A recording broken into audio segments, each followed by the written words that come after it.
अष्टयाम सेवा शुरू कर रहे हैं आज से। अष्टयाम सेवा का चिंतन। अष्टयाम सेवा को समझने से पहले दो तीन चीज़ें हमको समझनी है। सबसे पहली कि प्रेम लक्षणा भक्ति क्या है। इस प्रेम लक्षणा भक्ति के लिए हम ये समझेंगे, जैसे संसार में सत और असत हैं, ज्ञान से सत और असत की पहचान करी जाती है।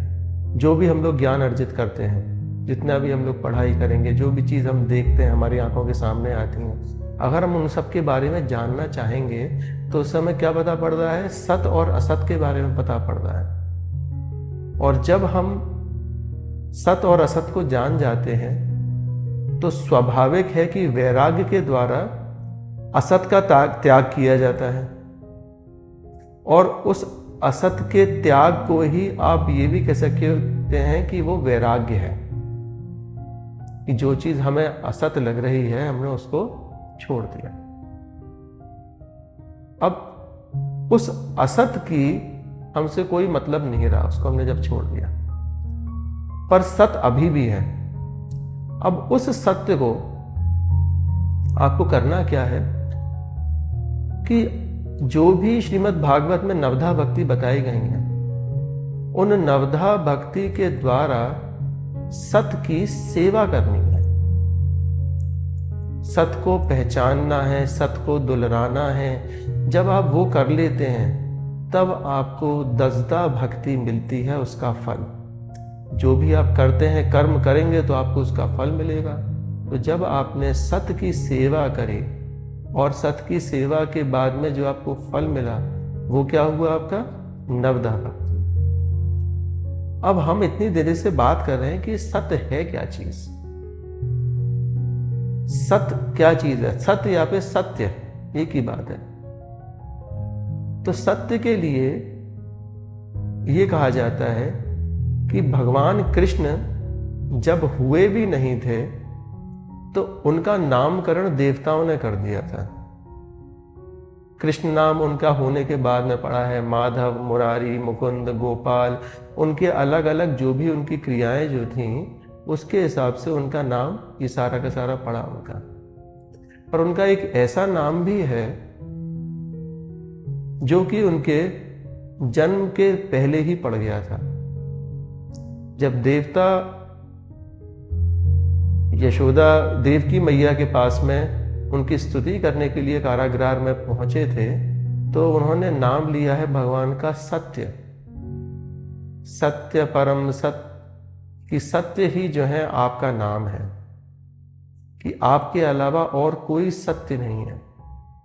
तो सत्य की जब आप सेवा कर रहे हैं तो आप एक तरह से अपने आप ही जितने भी द्वंद्व दोष इस जीवन में हैं, जितने भी असत हैं, उन सब का आप त्याग कर रहे हो। और जब आपने उसका त्याग कर दिया, जब आपने उसकी सेवा करी सत्य की नवधा भक्ति से, फल आपको क्या मिला?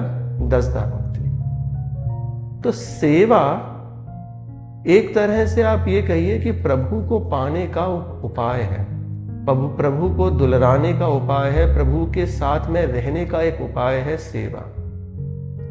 इस सेवा का, प्रेमोपासना की सेवा का भगवान शंकर ने सर्वप्रथम पार्वती जी से इसका वर्णन किया था, जिसको कि रुद्रामल तंत्र में पार्वती जी को उन्होंने बताया है। और ये भी कहा है कि हे पार्वती जी, ये अत्यंत गोपनीय रहस्य है जिसका कि मैं ध्यान करता हूं। उससे पहले तो ये पार्वती जी ने उनसे पूछा, हे भगवान, आप किस का ध्यान करते हैं? आप देवताओं के देव हैं, किसका ध्यान करते हैं आप?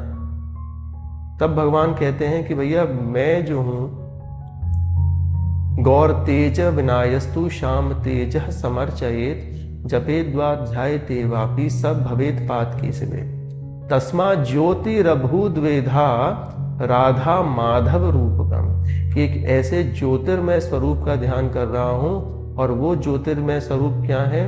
युगल सरकार राधा और माधव, जिसमें गौर और श्याम रूपी राधा और कृष्ण सम्मिलित हैं एक साथ में। अलग अलग नहीं है। ज्योतिर्मय स्वरूप कैसा है? वो गौर और श्याम तेज है, और उसी गौर और श्याम तेज की ऊर्जा से ये सारा का सारा संसार, भले ही चर हो अचर हो कोई भी हो, उन सब में जो है ये शक्ति आती है संसार में टिकने की, विद्यमान रहने की।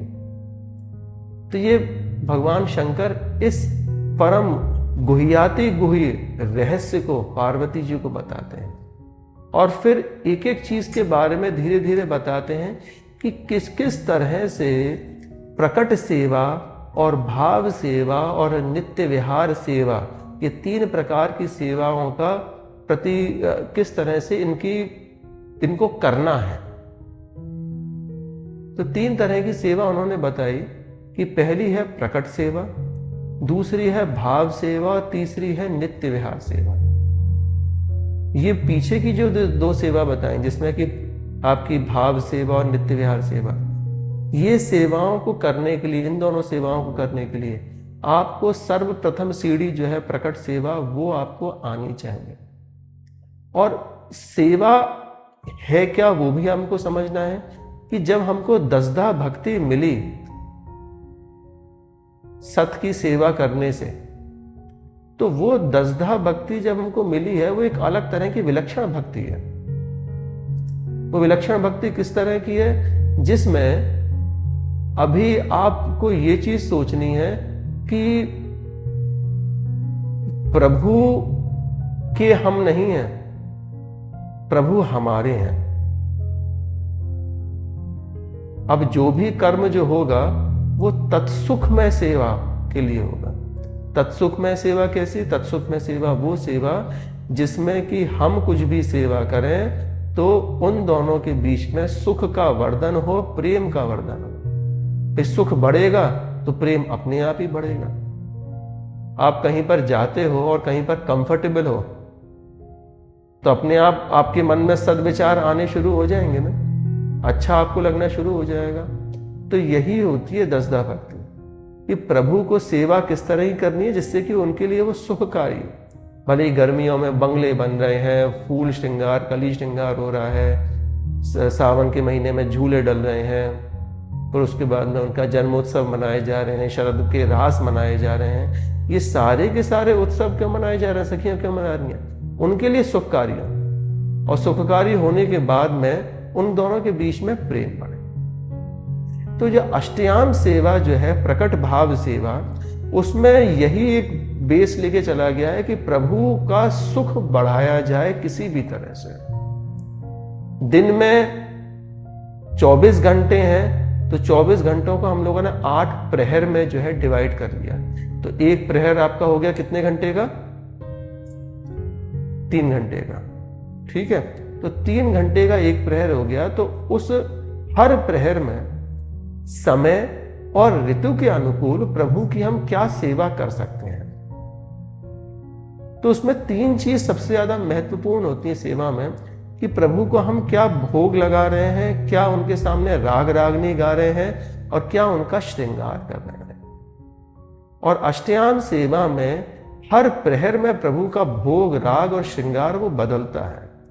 सखियां जब इतने अनुरागपूर्ण रूप से उनकी सेवा करेंगी तो वहां पर वो क्या क्या बदल रही हैं? उनका हर प्रहर में भोग भी बदल रही हैं, उनको जो हम भोग कुछ ना कुछ पवाएंगे, उनका श्रृंगार जो होगा वो भी उनका बदल रहा है, और उनके सामने जो राग रागनी गाई जाएंगी उस समय पर वो भी अलग अलग होंगी। मंगला के समय अलग होगी, श्रृंगार के अलग समय अलग होगी, राजभोग के समय अलग होगी।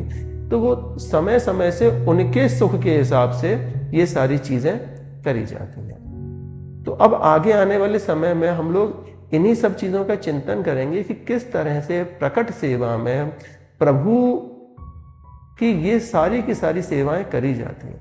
क्योंकि जब तक प्रकट सेवा में हमने अपने आप को दृढ़ नहीं कर लिया, उन भावों को अपने आप पर पक्का नहीं किया, तब तक भाव सेवा और नित्य विहार सेवा हम लोग नहीं कर सकते। ये पता पड़ा कि सुबह सुबह आप ठाकुर जी के सामने श्रृंगार भोग में अमरूद ले आए, तो कोई कभी खाली पेट अमरूद खा सकता है? भाई आपके मन में तो आ गया कि भैया फल है, ठाकुर जी को फल भोग लगना चाहिए, और आप अपने ऊपर करके देखो कि क्या अमरूद आप खाली पेट खा सकते हैं? अमरूद कब खाया जाता है? जब पेट भरा हुआ होता है। तो किस आरती के समय, किस आरती के बाद में लगेगा? वो राजभोग आरती के बाद में भोग लगाया जाएगा। तो इस तरह से ही बहुत सारी चीजें हैं। तो सबसे पहले जब मंगला आरती की हम लोग बात करते हैं, तो मंगला आरती जैसे नाम है उसका मंगला, मंगलकारी जो आरती है हर किसी के लिए, वो मंगला समय कहा गया। मंगल समय या फिर मंगला आरती। कि श्री जी जो है जब जगे नहीं हुए हैं, अभी अभी निभृत निकुंज में जो किस तरह का माहौल है कि हम लोग जब अपना सखी स्वरूप आप लोग अब धारण कर रहे हैं प्रकट सेवा में, तो वहां पर सबसे पहले एक गुरु की वंदना करी, और गुरु की वंदना के बाद में रसिकों की वंदना करी। सबसे पहले क्या गाया जाता है पद? प्रथम श्री सेवक पद सिर नाउ, करहु कृपा दामोदर मुँह पर, श्री हरिवंश चरण रति पाऊं। तो सबसे पहले क्या करा गया कि दामोदर वर्जी जो कि परम प्रिय हरवंश महाप्रभु की सखी हैं, जिन्होंने कि नित्य विहार भजन दायक हरवंश महाप्रभु के नाम और रूप और गुण का खूब व्याख्यान किया सेवक वाणी में, उनको प्रणाम किया कि आप हे दामोदर वर्जी, कि आप ही जो है वो नागरी दास के सहायक हैं, और हिज्जी महाराज के गुण गंभीर जितने भी उनके गुण हैं, उन सब का अवलोकन हम आपकी मदद से ही कर सकते हैं। तो सर्वप्रथम जो है मंगल के समय पर, मंगला के समय पर ये पद जो है सुनाया जा रहा है। और मंगला के समय पर जब ये पद सुनाया जा रहा है, तो हमें भाव किस तरह से रखना है, सखियां करें क्या है कि सर्वप्रथम वो निभृत निकुंज में बाहर तरह तरह के वाद्य यंत्र लेके जो है वो पहुंचे, और वाद्य यंत्रन को वहां पर वो बजाना शुरू कर रही हैं। मंगला आरती का समय कब होता है? जब सूर्य उदय जब होगा। तो सूर्य उदय होता है तो निभृत निकुंज की जो कुंज रंध्रें जो हैं, जो जालियां जो हैं लता पताओं की, उनके बीच में से हल्की हल्की रोशनी, सूर्य उदय की जो रोशनी होती है, जो अरुण लाल रंग की जो रोशनी होती है, वो निभृत निकुंज में प्रवेश करती है। सखियां तरह तरह के वाद्य यंत्र लेके वहां पर निकुंज के दरवाजे पर खड़ी होंगी कि कोई वीणा बजा रही है, कोई मृदंग बजा रही है, कोई जो है वो हास परिहास करके श्री जी को जो है वो जगाने की कोशिश कर रही है। तरह तरह के मोर, कोयल, पपीहे वो बोलना शुरू करते हैं कि उनकी सुंदर सुंदर आवाज से प्रियालाल के कानों में जाए और वो जागे। सखियां हंसती हुई, पंखा चलाती हुई, चमर चलाती हुई, सुगंधित जल लेके हाथ में अपने तरह तरह के वाद्य यंत्र लेते हुए, इत्र फुलेल लेके निपनित निकुंज में जो है वहां पर अंदर प्रवेश करते हैं। प्रवेश करने के बाद में जब वो देखते हैं वहां के दर्शन, तो वो एक अद्भुत ही दर्शन होते हैं वहां के। वो दर्शन किस तरह के होते हैं कल बताएंगे।